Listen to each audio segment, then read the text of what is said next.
एक अहम अपडेट है। कराची यूनिवर्सिटी में खुदकुश हमला करने वाली खातून की एक और वीडियो मंजर-ए-आम पर आ गई है। वीडियो में खुदकुश बमबार खातून को देखा जा सकता है। मुबैना तौर पर खातून आखिरी मरतबा होटल अपने शौहर से मिलने गई। इसने कांधे पर काले रंग का बैग भी लटका रखा था। बात करेंगे डॉन न्यूज के नुमाइंदे आसिम खान से। आसिम, बताइएगा इस फुटेज में क्या मनाजिर हैं?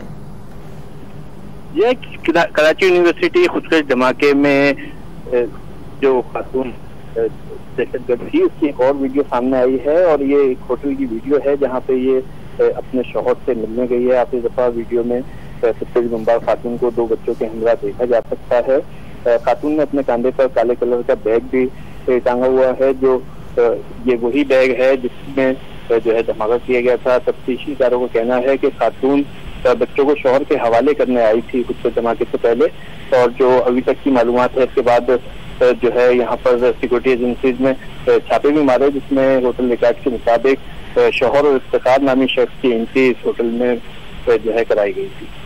बहुत शुक्रिया आपका आसिम खान। ताज़ा तरीन वीडियोस के लिए हमारा YouTube चैनल सब्सक्राइब करके बेल आइकन प्रेस करिए ताकि आपको मिले हर अपडेट सबसे पहले।